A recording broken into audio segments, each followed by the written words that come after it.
एक गांव में एक किसान रहता था। उसके परिवार में उसकी पत्नी और एक लड़का था। कुछ सालों के बाद पत्नी की मृत्यु हो गई। उस समय लड़के की उम्र मात्र 10 साल थी। किसान ने दूसरी शादी कर ली। उस दूसरी पत्नी से भी किसान को एक पुत्र प्राप्त हुआ। किसान की दूसरी पत्नी की भी कुछ समय के बाद मृत्यु हो गई। किसान का बड़ा बेटा जो पहली पत्नी से प्राप्त हुआ था, जब शादी के योग्य हुआ तब किसान ने बड़े बेटे की शादी कर दी। फिर किसान की भी कुछ समय के बाद मृत्यु हो गई। किसान का छोटा बेटा जो दूसरी पत्नी से प्राप्त हुआ था और पहली पत्नी से प्राप्त बड़ा बेटा दोनों साथ साथ बड़े प्रेम से रहते थे। कुछ समय बाद किसान के छोटे लड़के की तबीयत खराब रहने लगी। बड़े भाई ने कुछ आसपास के वैद्यों से इलाज करवाया, पर कोई राहत ना मिली।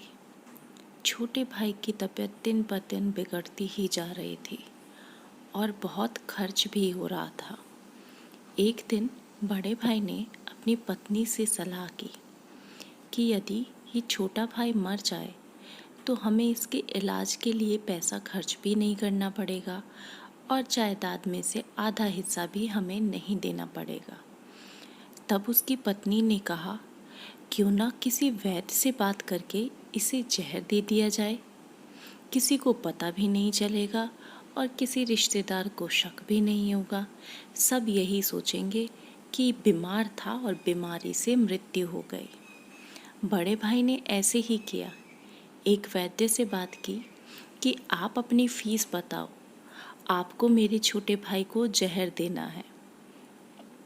ऐसे करने के लिए उसने अपनी फीस बताई और वैद्य ने बात मान ली और लड़के को जहर दे दिया। कुछ देर बाद ही लड़के की मृत्यु हो गई।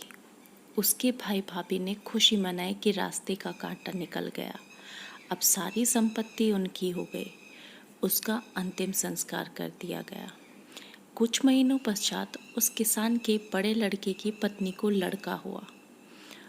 उन पति पत्नी ने खूब खुशी मनाई, बड़े ही लाड प्यार से लड़के की परवरिश की। कुछ ही वर्षों में लड़का जवान हो गया। उन्होंने अपने लड़के की शादी भी कर दी। शादी के कुछ समय बाद अचानक लड़का बीमार रहने लगा। माँ बाप ने उसके इलाज के लिए बहुत वैद्यों से इलाज करवाया।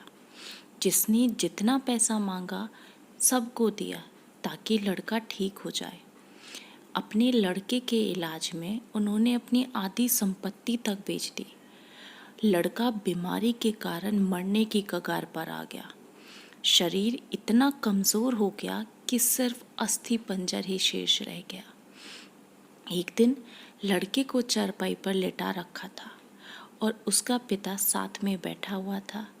अपने पुत्र की ये दयनीय हालत देखकर वह बहुत दुखी हो रहा था। तभी लड़का अपने पिता से बोला कि भाई, अपना सब हिसाब हो गया, बस अब कफन और लकड़ी का हिसाब बाकी है, उसकी तैयारी कर लो। ये सुनकर उसके पिता ने सोचा कि लड़के का दिमाग काम नहीं कर रहा है।